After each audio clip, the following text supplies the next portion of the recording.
Welcome to the Journeyman Cave, a podcast where we meet and chat with some of boxing's most seasoned road warriors, hosted by Mark Shakespeare and Chris Scarfe.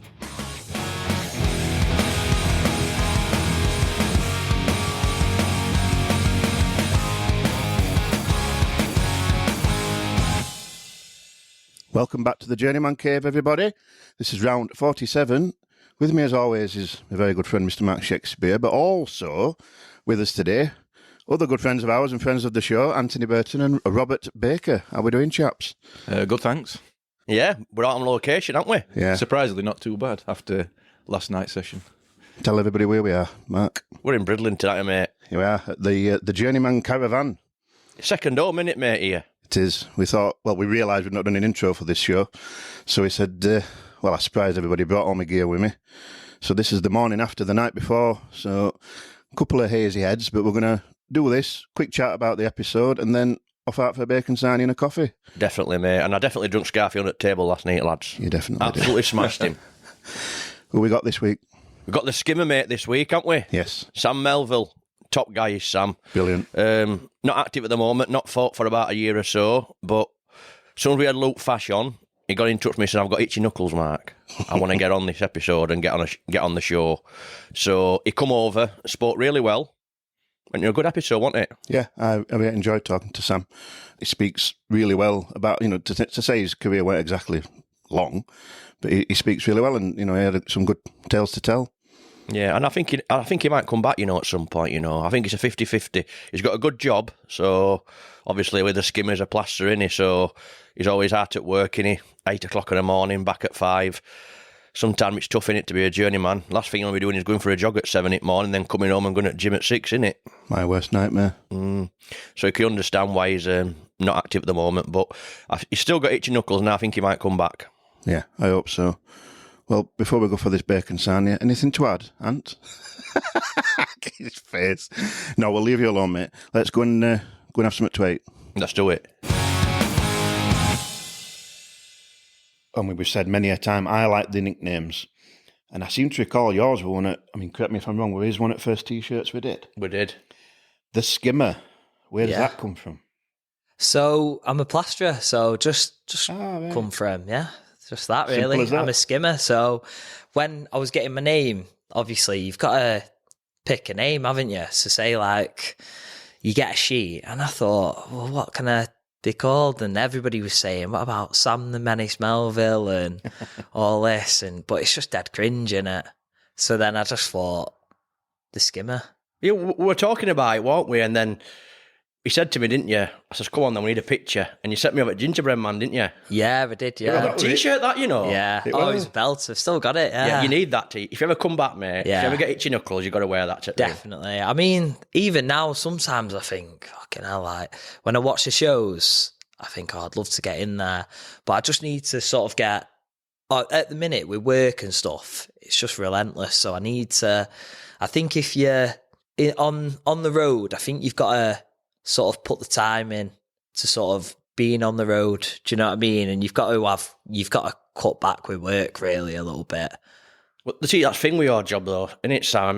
When you're plastering, it's like virtually you're at it from 8 o'clock and you're at it till 5 or 6, aren't you? Sometimes later in summer, aren't you? Yeah, honestly, it's mad. And if you want to dedicate yourself, like you said, you're going to jog in the morning before that, don't you? Yeah, definitely. Gym on an evening, it's tough, isn't it, mate? I've been getting on site for 7, working till 5, so it's just like you're dead on your feet. Yeah. And it's like, I don't know, sometimes you've got to, even if you're on the road, you're fighting these great fighters and you've just got to be fit. Most certainly, like I said, but I can imagine, I saw Scarfe going like that and shaking his head then when he said he was starting at 7 o'clock. And I think I was thinking exactly the same. Last thing I want to be doing is going out and getting there for 7, coming home at 5 and then going straight to the gym. Yeah, definitely. Especially in cold winter nights as well, mate. I used to have to, what I did was, because Joe's gym, that's in Clayton, so it's quite a distance from me, that. So what I used to do was I used to finish work, say like 5, and then Northside, they'd be starting the sessions at 6. So it'd be like I'd just have to put my gym bag in the van, finish work, just go straight up, you know. And it was hard work, but I loved it. You know, I loved boxing, so We enjoy watching you, mate. We really did, and we hope you come back at some point, mate. We really do. yeah. But obviously, we know things are. It's not as easy as that, mate. And it's not us getting in that ring, is it? To be quite honest. Yeah, it's not. Do you know what? Getting in the ring's easy. It is. Like, I used to find it dead easy. I used to love the buzz and but in the end, I think because I lost my sort of love for it a little, and I found the training a bit harder. I think sort of like it was just kind of in the end, I realised, I thought it's coming to an end, this. And I think even my amateur days, I was sort of on the road then as an amateur. Yeah. So, like, you know, I started off at Roy Richardson's, you know, Dale Arrowsmith. Yeah. So I started off at his gym, and I think I had like 7 fights there. But I lost like my first 4. But I couldn't understand that because I thought I boxed quite well. And I was boxing quite decent fighters as well who are pros now and they've gone on to do pretty good things. And like I was boxing and I thought, bloody hell, I can't even buy a win. And then I ended up getting like, I think I lost my first 4, then I won my next 2. And then like I lost my next 3. And I remember I just ended up going to Northside and I was sort of training with like Akib Fiaz, Cade DeFreitas, he was a good amateur. Yeah. And there was a load of lads there. And you had like Bilal Raymond, who was a pro. They had a few pros in there. They had Quinney. They had like a good mix. There was a few prospects, a few journeymen. So we'd sort of like, you just got confident. And Joe would have a load of keep fitters. So you'd be sparring the keep fitters. And Joe used to do it like, he used to get in for 2 rounds, get out for 2 rounds. Then like Akib Fiaz would go in and then he'd do a few, you know, like say, for example, he'd go in Akib and he'd do like 8 rounds. Yeah. And you jump in for 2 and he'd ping me for 2 rounds. But then you'd sort of spar somebody your level and then you'd be thinking like, it's quite easy this, because you used to take good hiding. And I got quite good quite early at Northside. And Joe said to me, I'll just get you a load of fights. And he did. So like, I was boxing quite a lot for Northside as an amateur, always away. And I just you get in the ring and it feels like sparring. Yeah. So you're not that nervous. And I just grew in confidence and I was getting like a few wins. And I think in the end I had like a pretty half and half record in the amateurs and had a decent record, beat a few good fighters like Curtis Wiggins. He's like, I think he got trials for GB. He didn't get in, but I think he won the ABAs and he boxed the other week. He won his first pro fight, seeing that he's sparring Charlie Edwards at the minute. So I was kind of, you know, boxing a lot regularly and just getting wins. And I remember I boxed Lee Gormley, who's a pro now. Carl beat him a few weeks ago. I boxed him on the Thursday night. And then I had a fight on the Friday night against Curtis, beat him. And then I boxed a lad called Alex Brennan in Birmingham on the Saturday night. And I got beat, but I was just knackered. Do you know what I mean? He was a good fighter. But I think in the end, because I was having that many amateurs, I had 30 in the end. But Joe just said to me, you know, why don't you just turn over? Because you're boxing away for the sake of another round. Instead of getting a medal, you know, you might as well get paid for it. So I just thought, yeah, I'll do that really. And then the COVID hit. Yeah. So I got paid for all my annual fees and everything to turn over. And then the COVID came. Oh. So I had a year out because of that, which was annoying. But I think it was a good thing when I look back now, because it sort of made me take a step back from it and realise I wanted to do it. And then the plan was for me to box at home for my first, like, you know, my debut. Yeah. And then go on the road. I was saying before, I wanted kind of like a bit of a career, a bit like an Alistair Warren and Ben Wager, you know, where they're testing themselves, they're fighting, they're getting a few wins at home, but they're fighting away a lot of the time. And, you know, and I wanted to test myself against good fighters, good super featherweights. So when I turned over, obviously that was the plan to box at home first, but the COVID came.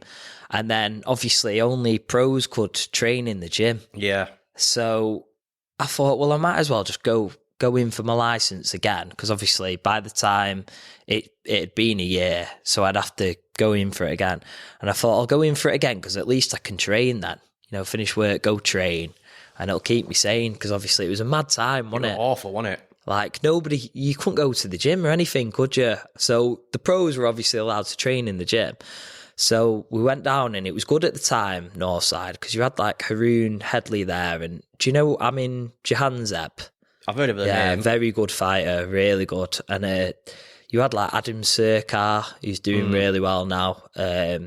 A few lads just down at the gym, and we'd all spar each other, and it was good, like a really good sort of crack at the time. And I thought, yeah, I'll put in for my license. And then I kind of knew it'd be an away fight straight away. And then I was waiting for ages, but I wasn't getting a chance. Yeah. Because obviously you're the unknown then, aren't you? You kind of like nobody wants to fight you because nobody really knows you. Do you know the promoters don't want to put you in with them? And I got an opportunity against Joe Hughes on a Fight Zone show. And it was just, Sheffield, that your debut, wasn't it? Yeah. You liked it in Sheffield, didn't you? Yeah, I loved it. He used to love fighting over here, yeah. So I like those Yorkshiremen, just Sam. I loved it. Somebody's got to. Yeah, so boxed Joe first fight, and it was probably most favourite fight I've ever had, to be honest. Because you were 4-0 at the time, weren't you? Yeah, 4-0. I think he had one knockout, I think. And yeah, Joe didn't even tell me I was fighting. Honestly, no, he didn't. I remember Dale Arrowsmith ringing me up and being like, because Joe didn't have to tell me. He knew I would have took it anyway. And I was just ready. I was just ready to go then. And it was unbelievable. Went down with Joe, Steve Maguire and Josh Cook. And then we stayed in a hotel. I can't remember what hotel it was, but it was dead nice. Did he look after you, mate? Oh, he proper looked after me. It was a Dennis Hobson show, so Fight Zone. And they proper looked after us. And it's been a great experience. And sort of, I think I had to make 9 stone 4. And Joe just we did it. Joe was always good for that, just getting your weight just down. And the night before we were in the sauna steam room getting the weight off, weighed in. It was proper good experience. So then, boxed Joe, got beat on points, but it was good experience, good fighter, strong, and he's done quite well since, hasn't he? He has done quite well. When I looked at your record, Sam, and I saw you got your debut, I thought, what an easy start, wasn't it? No, definitely not. I wasn't saying no, but nah. No, but end of the day, you got thrown in the deep end early, mate, but you standing in good stead for your career, didn't it, mate? And yeah, it did, to be honest. Sounds like it looked after you as well, so like you said, everything happens for a reason, mate. A good debut to have. And then obviously, you went with Luke Fast, didn't you? Yeah, after that. How did this one come around? Just get a call? Well, I wanted, to be honest, because I wanted that sort of debut. I wanted it at home in front of my family and friends. But obviously I couldn't get it because of the COVID. So that's why I boxed away first. And then I remember saying to Joe, just get me a next one on a home show if boss. So he did. And I did all right with the tickets. Not great. I wasn't a big ticket seller, but I did all right for that one, because debuts, you do. Everybody wants to come, don't they? Yeah, can you remember how many you sold? I sold 60, which isn't a lot, but I sold a lot of ringside. So so it makes up for it, doesn't it? My family helped me out, really, because a lot of my mum's side, she's Irish, she's got an Irish side, so there's loads of them. So they all bought a ringside, so it massively helped me out, because they had no sponsors or anything. And it proper helped me out, that. And just boxed Fast on that show. And I was buzzing to get a win, a professional win, because I don't know, that was what I was aiming for, and it was just a top night, really. Was it good to get your arm raised for the first time? Yeah, no, it was. Yeah, it was belting, honestly. And my mum and dad, they hadn't seen me box for years. I think my dad came to my first amateur fight, but he didn't. My mum and dad, they'd come to a few, but they didn't really get involved. I was the first person to box in my family. Yeah. So it's a bit uncomfortable in it, I'd imagine. You know, it's a bit of an unusual sport, isn't it? You getting punched in the head. So I think they thought I was a bit mad for doing it, but obviously it's so addictive, isn't it? But they were proper buzzing. So it was nice to see my mum and dad there. Do you know what I mean? Everyone buzzing. So it was great. Good. It was good, to be honest. Did you win the fight? Did you win the fight? I definitely won the fight. Definitely. I know what Fash said, but yeah, we've heard that. Haven't do you we? know what? He wobbled me with a shot. He hit me with a right hand. He said he did, and I was like, yeah, I felt it. Yeah, definitely. He said he can't punch, you know, but like again, it were only a couple of weeks ago that we were in with Adaway, wasn't it? Yeah. Oh yeah. And Adaway said, you know, after Connor Adaway went up to him, you know, after the fight, and he says, "I have never been dropped, amateur, pro, or in sparring." And he said, "You've just done it to me." So that's the first time anyone's ever put him over. Oh, he can whack, yeah. And I think because he's kind of one of them, Fash, you can tell he's strong, but he doesn't put a lot into it. But I think that kind of helps him out because he's very relaxed just throwing the shots. And he don't throw a lot. So when he does throw, he just puts it behind it. And seeing that shot. He was a peach, wasn't he? Oh, peach, yeah. I think you're more shocked. I think you're a bit shocked yourself when he was like, oh shit. Yeah, I know he probably was, yeah. Because he's probably thinking, I want to be out next week, so I can't knock him out. But he did send a question already, Fashy, didn't he? Oh, obviously he has. I bet it's about my mum, innit? Yeah, he wants to know how she is. And he didn't put in brackets. Even in brackets, he didn't put brackets on joke. Oh, honestly, but I was showing my mum that the other week, what he said, and I was like, bloody hell, he's had about 130 fights, and all he remembers is you. Jesus Christ.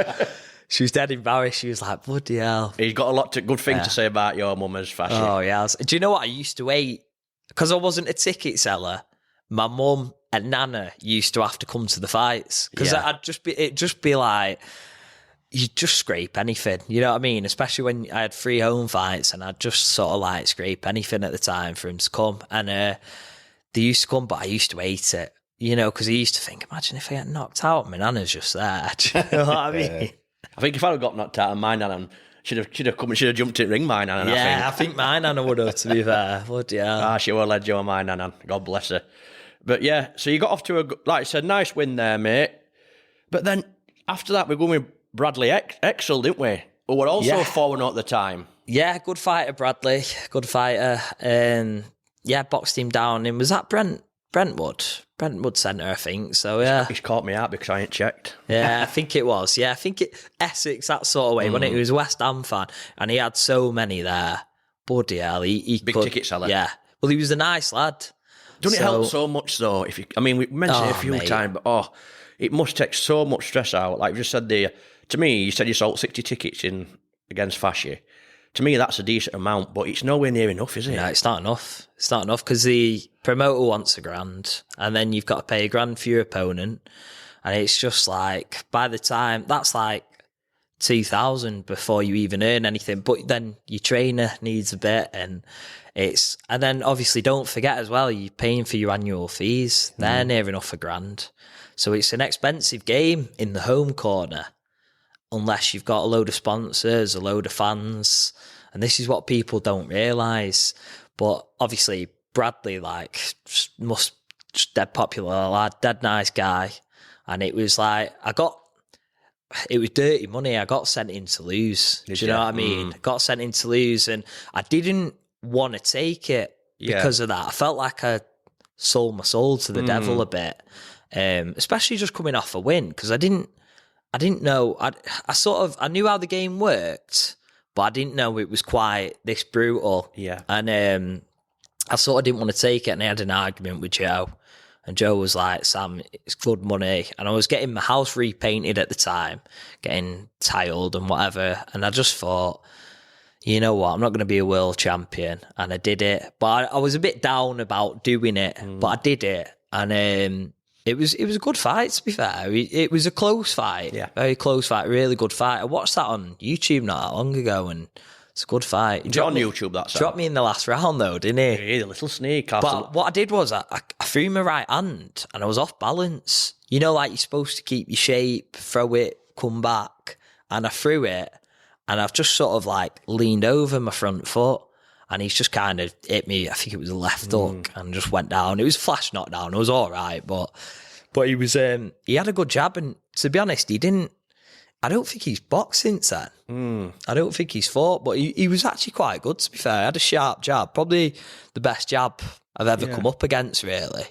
And I take it, like you said then, if you were a big ticket seller, it must have been a good atmosphere where you were as well. Yeah, it was. Yeah, belting atmosphere. I can imagine every Bit time. hostile, like. I can imagine but... every time something landed, you know. Yeah, no, it was. Yeah, it was. I used to like it, though, because you go in, there's sort of no pressure. So you could kind of... You were relaxed, like you felt loose.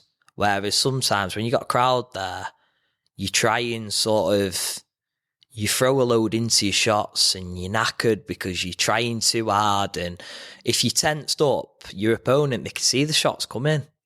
Do you know what I mean? Whereas like when I was in the away corner and I used to box, like sometimes I used to think, well, everybody expects me to lose. Like I'm just going to sort of keep my defence good, keep my head moving, be sharp with my shots, nice and loose, and get my footwork in and out. And I felt more relaxed sometimes, and I boxed better away. It was weird, really. It just, I can imagine, there's no pressure on you, mate, is it? You go in there, there's nobody expectations, and sometimes it's nice to have that, mate, innit?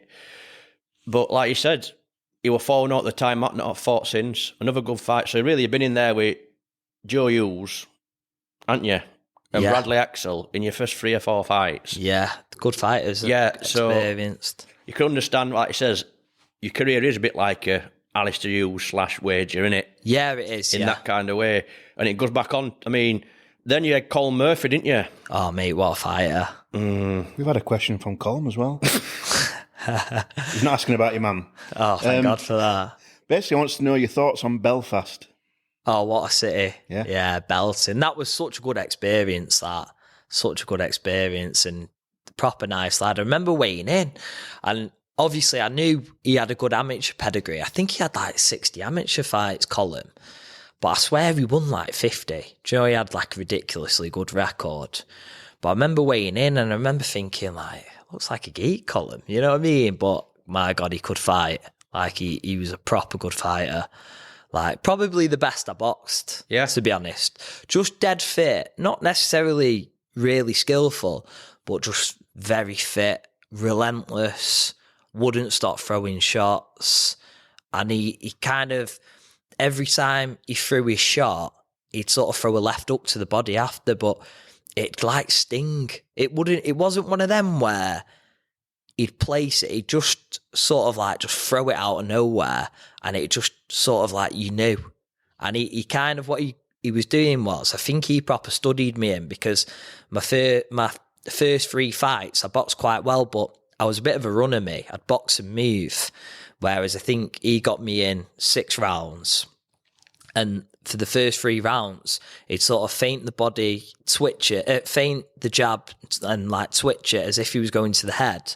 And then he'd come down to the body, and he broke me down. And sort of like, I think he stopped me, was it the 5th round? Or was it the 6th? 5th round. And I remember going into that round, and I felt knackered. And I was fit. I was always fit. Even if I took, because I'd be one of them, I'd take fights at a week's notice. You know, I'd always felt confident in my fitness because I always trained. And he just walked. I remember just like sitting down on the stool after the 3rd round thinking, I'm knackered here. Because the way he cut off the ring, he was very intelligent. He sounds like an hard worker. He puts dedication in, but he sounds like that, mate. Yeah, he does. Well, he runs like marathons, doesn't he? And stuff like that. And yeah, I've got him on social media, and you can tell he trains hard. But he's done dead well, him, hasn't he? He's 10-0 at the minute and still going. And he's beat a few good fighters. He's boxed a lot of prospects. And I think he's won has he got the Irish title? I'm not sure. Yeah, but in Belfast, they can fight over there. Good city. Do you like? He says, "Do you like the city? Did you love it?" City, Did you get to see much of it then? Because his dad. I met his dad after it. Met his family, and they all got me a few beers, and nice. Yeah, it was a good night. Yeah, I can't remember much about it, but they're sometimes the best nights to ever, mate. And I'd love to go to Belfast. I've not been to Belfast. I wanted to go on my stag do to Belfast. Oh, it's belting, honestly. Proper good city. That was at the Europa Hotel, that. So proper nice hotel as well. That was one of my choices on my stag do at Belfast. So why did we end up in Ibiza then? I must say as well, at the time I was under 30, so I think I was like, this is my last chance to go to a beefer. I must say as well though, I can't remember who put on that show. I think it was who's his promoter now? Dunlop, something Dunlop. Is it Mark Dunlop? I think. I can't say. But he proper looks after us, that show. And that's what you want, innit? Yeah. Because if they do look after you, you'll come back, wouldn't you? Yeah, he gave me I remember the first day I got there, and this wasn't even planned or anything, and he gave me 50 quid, just said, for any food you need or anything. And I just thought, what a top bloke he is. That is amazing, isn't it? That's really nice, that. Yeah, I thought, what a top bloke. And the day after, obviously, I was having breakfast the day after the fight, a bit hungover, but he just said to me, he was like, he's a top fighter, Colin. He said, you won't box many better than him. And I never did, so... Well, he seems a nice guy. Like I said, he's a lovely guy. I only sent lovely the message, family as well. And I only Colin. sent the message to him last night, and I virtually sent the message, and by the time I blinked, it was bang, it was there. He'd sent one straight back. And then I've replied back to him since to say thank you, and he hadn't read that one. Yeah. So... You dropped on then? I dropped on big time, didn't I, there? But, I think... But, I thought... When hostile crowd as well. Remember a lighter getting thrown at me walking to the ring? Did you? Yeah. Well, it was mad, honestly. It was hostile, that, but it was... I remember, sort of boxing, there was dead low roof. I think that's why he mentioned it, that. I think he wanted to know if it were hostile or not, and as well as, obviously, been a nice city, and I think you've covered all that there, mate. So you got a lighter thrown at you then? Yeah, I did, by one of the Irish, Did it welcome. Hit you? Did it hit you? Yeah, it did, side of the head. Can't say I felt it because your adrenaline's going that much. But I thought the Skimmer had been too quick for it. I know, I should have ducked out of the way. I rolled knocked it back into the crowd where you left up like. I did it. But he was the one that I had starred, to be honest, when it said 10-0 and still going. Yeah. And I looked at his resume as Top well fighter. when I was looking at your study. I really hope he does well in, and I think he will do. Well, I think we should keep an eye out for him now as well, because he seems a really nice guy. Yeah, lovely guy, lovely Make sure family. you contact him after this. And yeah, I will do. I said Sometimes I send him messages now, send him the odd one when it's his birthday and whatnot. So. Good lad. Yeah, but it sounds like you've had a good experience down Belfast. It's a place I'd love to go. I really would. I don't think my George at 9 would want to go down there, though, would he, Scarfe? You'll have to check us when you get a seconds gig over there. When I get a seconds gig over there, yeah. Yeah, I'll probably end up paying them.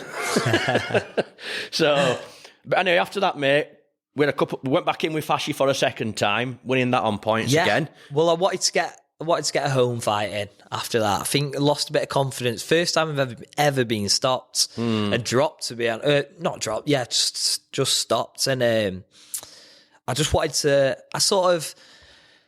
I wasn't enjoying boxing as much at that time. I just was sort of it felt like a big chore for me, because I was finishing work, going up to Clayton, and that was an hour, going up to Joe's gym. And I remember thinking, I need a bit of a break here. Summer was coming up, and I thought, I kind of, after the Bradley fight, I kind of thought, it left a bit of a sour taste in my mouth at the time, boxing. But I was, like I say, I kind of just needed... A bit of a confidence boost. A bit of a confidence boost, and I needed to kind of get a bit instead of travelling, and I felt like the game was taking a lot out of me, working, going travelling up there, and I felt like I needed to get to a gym a bit closer.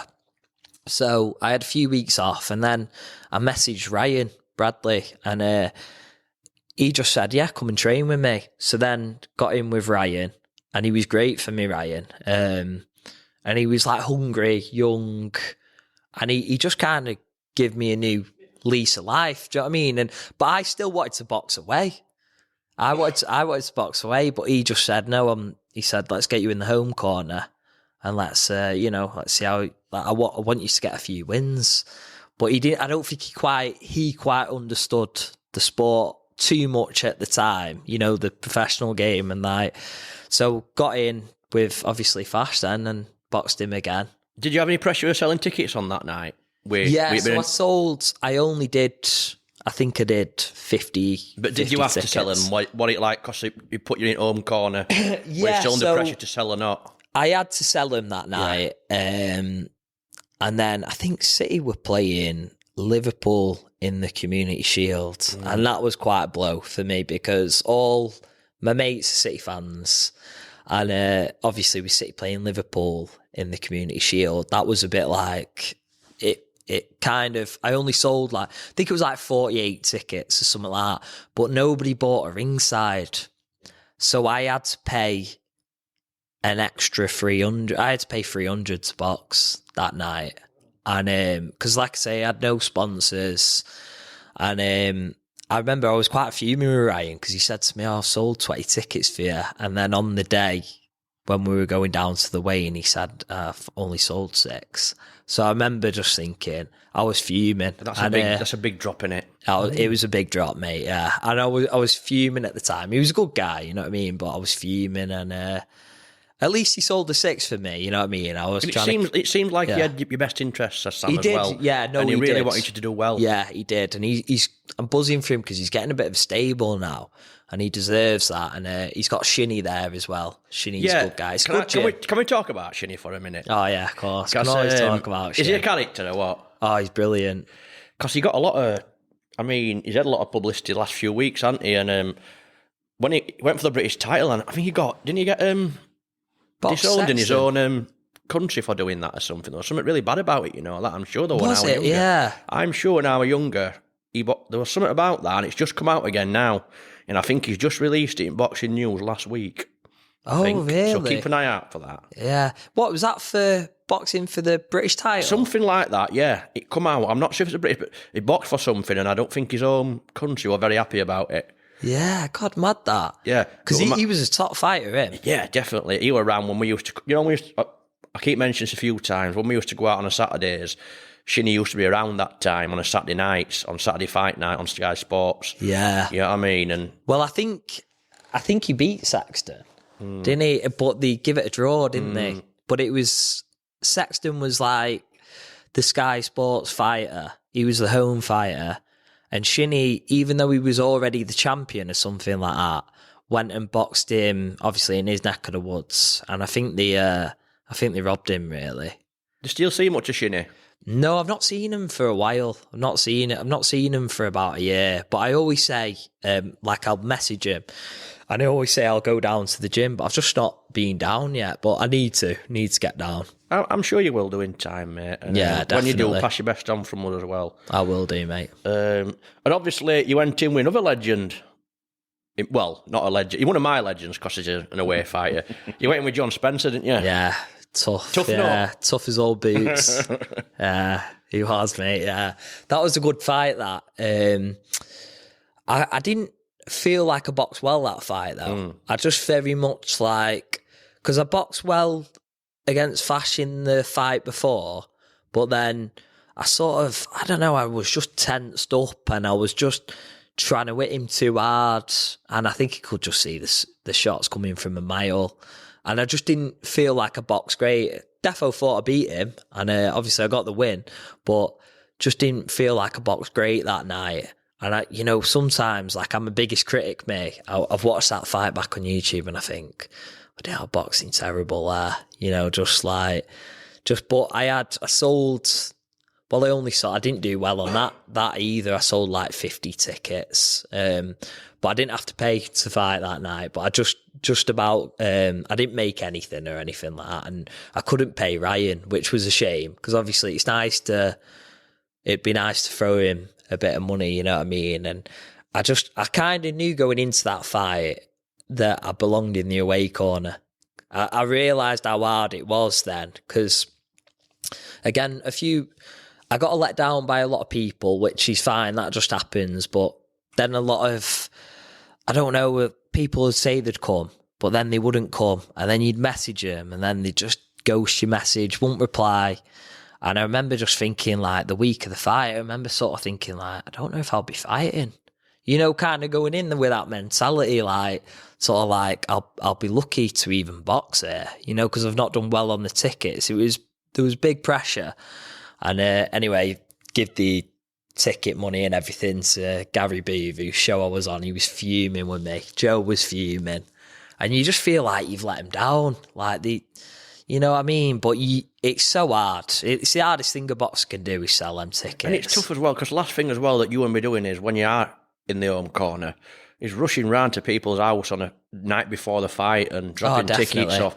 And I can tell you, like me, Sam, as well, you just don't want to be bothering people, do you? No. And sometimes you feel so got that rude. gift of the gab, you don't be saying it's like me, if I were a pro or Scarfe were a pro and he were coming to me and he said, have you got that 50 quid check? Are you coming to my next fight? And it's like, you don't want to be asking your mates for it either, do you? Yeah, it's mad. So it's hard enough getting people to come to my gigs for free. Don't mind selling tickets. It is. It's so hard, especially when you're like, you come in and they're like, how much? And you're like, oh, God, you're like 40 quid, 60 quid. You just feel dead rude, don't you? But it's the way the game is, unfortunately. And because looking back on hindsight, maybe I should have asked sponsors to jump on board, but you just you feel rude doing that, don't you? You feel dead rude. Don't get me wrong, mate. We've been asked on this, why haven't we got a sponsor? And we're saying we just don't want to go pestering people either. It's hard, isn't it? Yeah, but it's tough, mate. But like you said, you'd had 2 fights in the own corner. Did you feel a bit more yourself, confidence-wise after those 2 fights? I felt ready to jump in with sort of anyone then. I got the... I got the 2 wins and I was kind of, obviously you're buzzing because you get 2 wins, but I was a bit felt almost a bit deflated. Do you know what I mean? You're like... Sound like really impressed with your Spence performance, so that might... Yeah, I was sort of like, I knew I loaded up a bit too much with John Spencer, but it was a win and a win's a win, and I was buzzing with that, and again, it was in front of my family and friends, so everybody had a good night. People still say to me now, when are you fighting at home again? But I know that if I fight at home again, it might not even be there, you know what I mean? But obviously you get a lot of loyal ones as well, so, but no, it's just kind of like, I was ready then to box away, and then I got offered Abdul Khan, yeah. Yeah, so that was good. I think that was like 2 weeks after. So I felt good because I was already fit. And I think, did I box Spencer? It was supposed to be a 6-rounder, the Spencer fight, but I think it got moved to a 4 because I couldn't afford it. I couldn't afford a 6-rounder. So it got moved to a 4, and then I got offered Abdul Khan in a 6-rounder like 2 weeks after, and I felt so fit already. That must have been nice cash as well for you. That must have been a nice payday. It was really good payday, very good payday, because he was a big ticket seller, and it was the headline. It was the main headline, and it was at the Macron, wasn't it? Is it called the Macron now? It was a Reebok, wasn't it, back in the day? But Macron Stadium. Bolton, isn't it? Yeah, Bolton. No, it's called something else now. Yeah, they are called something else. Yeah, they're always changing the name, aren't they? Yeah, I can remember somebody mentioned it not that long ago. Yeah, because we obviously at the promotion challenge with us at the minute, aren't they? Oh, yeah, rivals. I was telling him about Tuesday. Oh, we're not talking about that. Let's not talk about that. We'll start crying. But how do you reckon about Abdul Khan then, mate? Anyway. Yeah, I thought he was a good boxer. Thought he was a good fighter. Thought he was quick, very fast, and but it was a good fight, that. Really good fight. I was buzzing with my performance that night. Did you get a good scrap then as well? Yeah, give him a good fight. I mean, he definitely won the fight, but I felt like I won 2 rounds out of the 6. But he definitely won, but it was a really good fight, and I was buzzing with how I boxed. And a few of my friends came, and then my old man came to that one, and they were chuffed because I kind of like, he was the big draw, and obviously a few really good fighters were on the undercard. You had like Jose Burton, who was British champion a few years before, Macaulay McGowan. Can't really remember who else was on it, but there was some really good fighters, and it was like really nice to sort of headline and just be sort of the headline, the main event there. And but he had a good crowd there. Was it a shutout? Was it 6 rounds to 0? Yeah, I think it was. Yeah, I think because that's upset. They all were. They all were, because I remember like even the Joe Hughes fight right from the start. I remember thinking could have easily been a draw, that. Like, and Joe was saying to me, like, might be a draw this. And I remember they didn't even give me a round. And I remember thinking, oh, they're not even giving me a round. But then obviously when by that stage, you're fighting Abdul Khan, you know the game, you know how it works. And then just sort of nothing surprises you then, really. Well, actually, that's a lot of beef we have with the journeyman. And obviously Luke kicked on it more than anybody. And the few said it to me off microphone as well. They said, it's not, and you've just really just said the same there, it's not about winning the fights, but sometimes when you go in there, like you had a good scrap there with Abdul, you get a good account of yourself, at least gear around. At least gear something to come away with. You deserve it. And when you come on, you think, put all that hard work in, it's still a 36-40 shutout and blah-de-blah-de-blah, and you deserve more. And that's what a lot of journeymen do get up about, and Luke Fash really got angry about that. Yeah, it's annoying, it really is. And people don't realise, you go home and like, how'd you get on? And it's like, I lost again. And it's like people don't get how it works and stuff like that. But I was speaking to Amir that night because Amir Khan came up to me after the fight and he just said, he was quite surprised. He said, I didn't think you were so good. You give him a good fight there. Said he was just said a few nice words about me, and he said a few nice things on an interview after. So that was like, he didn't have to, but that was really nice. That. So like, I was kind of a bit gutted they didn't give me a point, but then at the same time, buzzing with my performance, then buzzing that such a legend. You got the respect that you deserved in the end, mate. Yeah, and definitely. The praise that you deserved. Yeah, and I think that's the proudest that my dad ever kind of felt, because he wasn't mad keen on the boxing, my dad. But I think that was sort of the time where he thought he can handle himself. He boxed well there. And like, I think I surprised a few people that night. So going after that fight then, your confidence must have been up from that then, mate. Yeah, I was. I did feel good, to be fair. I did feel good after that. I were going to ask, what, if you can remember, at this stage, what are your goals if you've got any? I always sort of said to myself, I want to sort of get to the central area. If I could get a shot in that. But then I knew it'd be hard because at the time, I think Carl Sampson had a few wins. Yeah. Never sanctioned him, did they? For it? And they never sanctioned him for it. And I couldn't believe it. It was like 4 wins in a row. And like, he boxed a lot of people at the time. And I think it was Brian Phillips he wanted, he was holding it, whatever. He had the central area and they weren't giving him a shot. And I remember sort of thinking at that time, like, it'd be very difficult for me, because if the board are turning down Carl, I thought it'd be quite hard for me that. But I was feeling that was my aim at that time, and I was enjoying the sport again, and I was loving it, and I was pretty confident to take on anyone at that point. Well, you must have been, mate, because after that you went in with Connor Adaway, didn't you, mate? Yeah, Adaway. I think that was Luke Fash's arch nemesis, isn't it? It is, mate. Yeah, creating a proper rivalry then too. But yeah, just that was good. That was 5 days notice, 4 days, something daft like that. And then I remember saying to Joe, because I was like 63 kilograms when he rang me, and it was like a Tuesday night. So you're big at time then? I know, so I was big. And the fight was matched for 60 on the day. And then I was 63 on the Tuesday night, and I weighed in 61.8 or something like that. And they were fuming with me because obviously I was over. But I remember saying to him, like, bloody hell, I took the fight on 4 days' notice. And his brother was kicking off with me. And I remember thinking, bloody hell, I've took it on a few days' notice. Like, can't expect me to lose 3 kilograms. But what I should have said was, looking back now, well, Joe probably should have said, well, he's weighing 63 now, let's get it at 61. Something like that. Meet in between. Because I was doing him a favour, really. Oh, yeah, definitely. And because he had no opponent. And they needed that. He needed to have that fight Adaway because he had a load of 4-rounders. So because that fight, he needed a 6-rounder before he got in a title fight.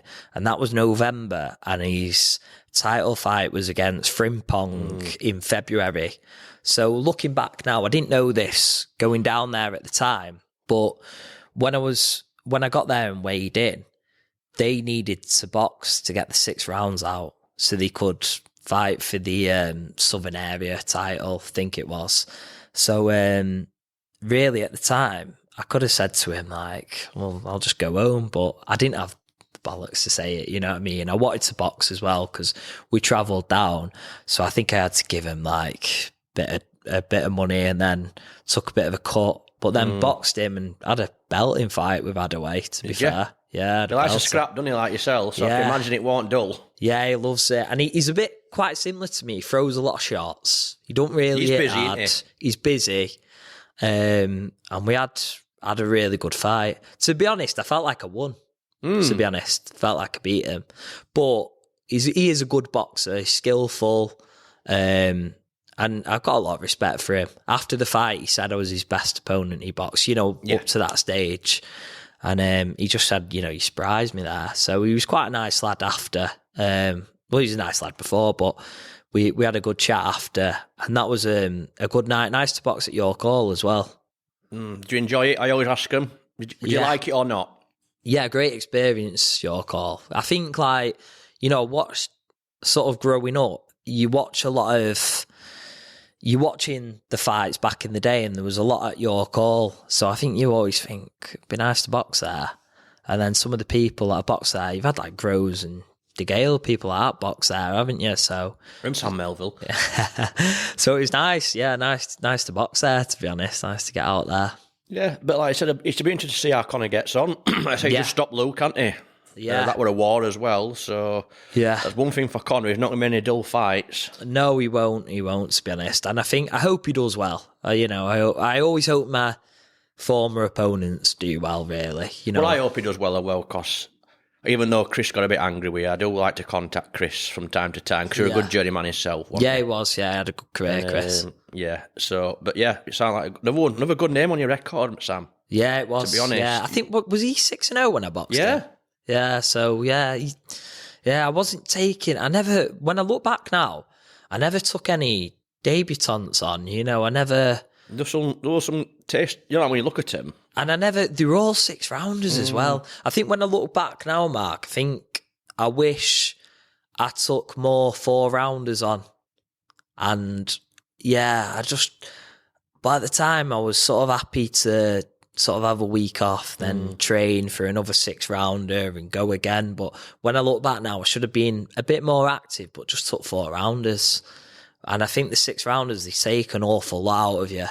And I was cutting a lot of weight. Like now I'm 69 kilograms now, and I was boxing at 61, 59 against Abdul Khan. And there's not a lot on me now, is there? Do you know what I mean? So it was hard, especially when you got a day job and then you're going into 6-rounders. And I felt like I was going to the well all the time because I'd trained myself into the ground, as you should. But when you're a away fighter, I was listening to Cass when you were speaking to him, and he was saying, I like my away fighters to have 4-rounders, not 6-rounders. And I think that's the way it should be. Do you know what I mean? If I look back now, I think. But then obviously after that then, mate, can we went in with after that, when we first met? Frack. Yes. Big frack. Big frack. Magna. Yeah, that's where we met Sam, wasn't it? Yeah, the Magna, He kept looking at us, and I thought, he's looking at me, and I thought, he must know me, I must be famous. We had a good chat that night, we really enjoyed that night. Yeah, mate. It was a great night, wasn't it? And great night. You were with Shinny, weren't you, as well, there that night as well? Yeah, Shinny and Rye. We had a quick talk after me and Shinny, and you performed well that night. Yeah, it was. And you deserve better. Do you know what? Yeah, I felt like that was a good performance that night. It was. I sort of, bit of a weird one, because my dad and my best mate and my brother came, and they kind of said after, I didn't think you boxed well, which was a bit weird. But I think they were very far away, and sort of like, when you're far away, it looks like a different kind of fight. But I actually came out of the ring thinking I boxed quite well that night. Well, I thought you were busy, you were matching him, and yeah, he won the fight, I think. Yeah, he defo won. Yeah. Defo beat me. I'm not going to say he didn't, but like, I said to Shinny after, I says, he deserved better than that. He deserved something. Yeah, I didn't get a point, did I? And he says, no, he gave him nothing. He says, I can't believe that. And he did deserve a round and he didn't knock me down in the first round either. No. Well, honestly, first thing that Shinny said to me, he goes, that wasn't a knockdown, was it? And I says, it didn't look like him from when I was. I slipped, but I don't know if I slipped on, the advertising boards at the side of it. I don't even know what it was, but I remember just slipping and I got up and just carried on the fight. And if I look back now, I kind of wish I stuck it on him a bit more. I was kind of like, I boxed well, but I kept a distance. But I was saying before when we were talking about Frack, like when I weighed in, he was so thin. He looked really, really thin. And I remember thinking, like, he's going to cause me no problems here. Like, no problem this. And when he got in the ring the day after, I couldn't believe how big he was. It was like, he was twice the size he was at the weigh-in. And he looked in great shape at the weigh-in. Looked really ripped up, but there was nothing on him. Whereas the day after, his back and shoulders were like... And I thought, Jesus Christ. Different person's turned up. Yeah, different person, It's like some of them do just fill out perfect, don't they? Yeah. Well, it's like when I boxed like Abdul Khan and I had the day before weigh-ins and I'd have to weigh 9'2". I'd be in the ring the day after and I'd be 9'12", with all the fluids back inside me and all the food. And I made the mistake, I have made a mistake a few times of eating too much and thinking it's a good thing getting in heavier, and sometimes it's not, because I used to hate getting back in the ring at like 10-2 because I'd feel a bit, I'd just no energy, like I've eaten too much then. So it was nice to sort of be like 9-12 the day after, that sort of weight, and jump in, and I felt strong then, felt good. So after that, mate, we really enjoyed that night, mate. Yeah, it was a belting night, and you had, obviously, Reese was fighting, wasn't he? Yeah. Reese Mould. Yeah. And what a fight that was. Yeah. Did you stay for that, Sam? Belting war. Did you stay? Yeah, I did. Yeah, we stayed for that. And that was a good fight. That is one of the only shows I know where virtually every away fighter stayed to watch the main event. Yeah, it was a really good fight. Who did he box again? I can't remember his name now. Because on my debut, he was the main event. Can't remember who it was now. It was an Asian lad, but I can't remember what his name is. I don't know if he's still fighting out, but he was a good fighter. Yes. Good fighter. And him and Reese, they were well matched, I thought. But I did think Reese deserved it. But I thought, they both give as good as they got there. Well, good fight. He wanted it as well, and he thought he was going to win, because when you'd all gone, we were still upstairs. I don't know if you were still upstairs as well. And I were upstairs with Beck Connolly. There were just me, Beck Connolly, Chris, and obviously I forgot his name, the fighter. And then the TV cameras come in, and he had this a load of people with him. And I was like, not if you see this in a away corner. So he were really fancying it, and they thought they were going to win that night. And to be fair, you just said there, they were very well matched, and they were absolute war. Yeah, they were. And it's still to this day, it's the only event I've been to where nearly every away fighter stayed to watch it. Yeah, it was a small all classic, that one. And they weren't disappointed. Yeah. What did they fight for that night? There was a title, wasn't there? There was a title for it, wasn't there? Yeah. Was it Hamid Gaz? Hamid Gaz. That's it. English light. English lightweight. English title then. That's it, English title, which is a big title. Yeah. Well, Carl Sampson always said, when I've spoke to him, that his dream was to win the English title from the away corner. Oh, was it? Yeah. Is that what he wanted? But like you just said, he went on and did 4 in a row and never got the central, did he? Yeah. So it'll be hard for him because he's definitely capable, Carl, because he's a very good fighter. I think he's the best journeyman about at the minute. And I think if you get in there with Carl, and if you he has beat good fighters who could do something, to be fair, but if you're not beating Carl, you're not going to go on and do much, you know what I mean? I mean that in like a lot of respect, and Carl, he'll turn you over. Do you know what I mean? He'll go there, and I think he's very clever. He comes from a fighting family. They're all boxed, don't they? I think his Roger's dad boxed. dad and Roger looked after Frack actually at the weigh-in when I weighed in for that. So he looked after a few on that night, Roger, I think, to be honest. Yeah, you all stick together, don't you, Yorkshiremen? You know. But no, Roger still hates him being away corner. Yeah, he does. He absolutely hates him being in it. Hates it. But I think Roger's one of them, like, I think he's a proper boxing man. Does it for nothing. Don't even think he charges his fighters to use the gym. You know, I think he just sort of just loves the game. You know, it's not about money to him, which is nice. And I think he just you're a good fighter in his time as well. And he was. Yeah, they had some really good away fighters though. Like Lee Connolly was brilliant, wasn't he? Yeah, class, wasn't he? Yeah. Yeah. Like there was times where he boxed and I watched him and he wasn't fit, but then when he was fit, he'd cause him a lot of trouble. And he could have easily been a prospect, Lee. He was a tank, wasn't he? Yeah, he's brilliant. Not many got him out of there. But he just I loved his career because he just jumps in with the big boys like Luke Campbell in like his sixth fight. He went with Joe Cordina, didn't he? And yeah. What are you doing pulling me out? It's like, pulled him out. I remember him saying to me, though, he boxed Joe Cordina dead unfit. Like, you know, Did just saying I just wasn't even fit for that fight. It was coming up to Christmas and just wasn't fit, you know, just took it. You just wouldn't, would you? But he's just hard as nails, isn't he? Yeah, he'll definitely go down in history, I think. Is he still involved in it now? No, I don't think he is.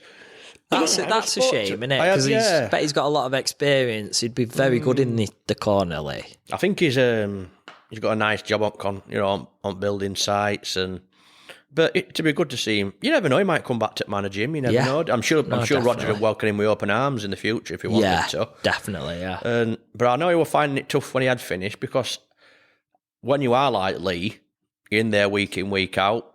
Once that stops, it leaves a massive void, doesn't it? Yeah, well, it's like a lifestyle. And even now, like, I struggle. Like, I didn't have as many fights as Lee, but, you know, I don't, nothing kind of fills the same, like, buzz and excitement and, you know, getting in the ring and fighting. And it's such, I think until you experience it, you don't realise how addictive it is. And you kind of, especially when you get your hand raised, there's no better feeling. And even just being in there, putting in a good performance and the buzz of it and walking to the ring, the adrenaline, like it's so addictive. So I could imagine for somebody like Lee, where it's his lifestyle, going up and down the country every like week and fighting, boxing, whoever, you know, I could imagine it being like almost like a bit of a come down, you know, because you get the phone stops ringing, but it's got to end at some point, and you can't do it forever, can you? No, nothing lasts forever, mate, does it? And then moving on to your final fight, whether this one will be a last one or not, Sam, we'll see. We'll see, but whatever happens for a reason, mate. But you went to Michael Webber-Kane, didn't you? Who says he hasn't got a question for you really, he just wants to know if you're okay. And he says he's still enjoying his boxing and he's now got the Southern Area title and he passed on his best. Yeah, that's brilliant. Dad. Yeah, I seen that he won that the other week because I follow his trainer on Instagram. What's he called now? His trainer. He's some great Yarmouth, isn't he? Yeah, he's had some really good fighters, his trainer. But yeah, no, he's a good fighter, Webber-Kane, really is. Good fighter. I won't lie, I went into that fight, like not using any excuse, because he beat me fair and square, knocked me out, but I just kind of went into that fight a bit sort of down in the dumps a little and a bit. I fell out with Ryan at that point, and I went back to Joe, and I felt like it was just a bad training camp. I was training, but just my heart wasn't in it, and it became hard work. I became self-employed at the time because the company I was working for went bust, and I kind of was finishing work, going viewing jobs, trying to fight to get my own work, and then I was juggling the training in. And when I look back now, because I wasn't enjoying it, and I fell out with Ryan, what I should have done was sort of just had a bit of time off. Should have just, because like I say, I had 3 good 6-rounders with Abdul Khan, Adaway and Frack, and I should have just said to myself, just have a bit of time off here. You know, I've 2 months off, get your life on track and just get your work steady and then just go back into it. And I took the fight, and I remember at the time, I took like a radiator off the wall for a client. And I remember like him like threatening not to pay me. And I remember being in the changing rooms and like, I was like on my phone having an argument with him, and like just my head just wasn't. It was ridiculous. Just like that was about an hour before I was boxing. Do you know what I mean? Just wasn't even thinking about fighting. Just then I switched off. But he was a good fighter, but I just switched off. And obviously the knockout was quite bad because I'm kind of like out on my feet. He hits me on the top of the head, my temple. And I've never been knocked out before, but I've been hit on the temple a lot of times, obviously.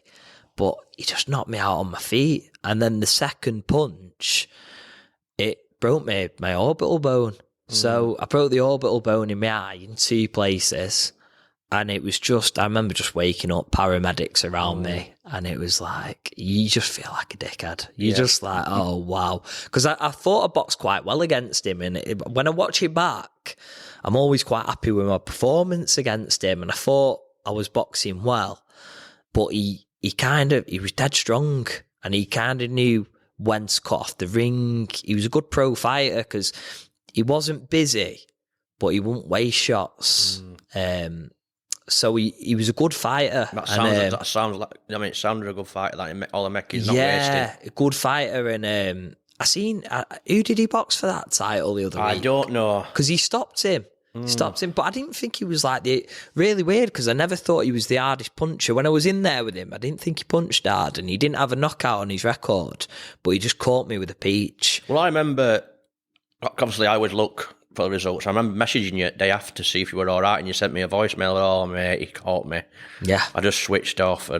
Switched off. But, it happens. Mate. It happens, mate. And in that game, boxing, like, you switch off for a split second, and it could be lights out, can't it? Listen. Because people used to say to me, it's dangerous sport, boxing, this, that, but because I had, like, up until that point, I had like 40 fights or so. I remember thinking like, amateur and pro, I remember thinking like, I've never been hurt really. Do you know what I mean? And that's when I realised that night, I thought, no, it's a dangerous sport. It must have been a strange feeling that, mate. Yeah, it was. You just woke up like, what the? Yeah, and my eye was shut by the last shot. And I was like, because I bruised like a peach, me. And I remember thinking, like, how's that happened? Do you know, you just like, it depressed me, to be honest. I know you were down at that time. Yeah. I had a few messages at that time, mate. And, but 10 fights, you know what I mean? We're finished now for the time being. We're 27 now, aren't we? Yeah, 27. So there's still time left if I want to go into it. But I need that love and hunger back, to go into it again. And if it's not there, I'm not going to force it. It just depends whether it comes back and whether I get the itch to want to train again. I still keep myself fit now. Went for a run this morning, do weights and whatnot, but it's like I say, nothing's quite the same as the boxing, is it? So we'll see. It sounds like maybe some itchy knuckles knocking about there, mate. Yeah, definitely, mate. You'll all be one of our favourites, mate, anyway. Oh, cheers. Appreciate that. It's been an absolute pleasure to have you on the show, mate. Yeah, top one. Thank cheers. you very much. Thanks for having me on, lads.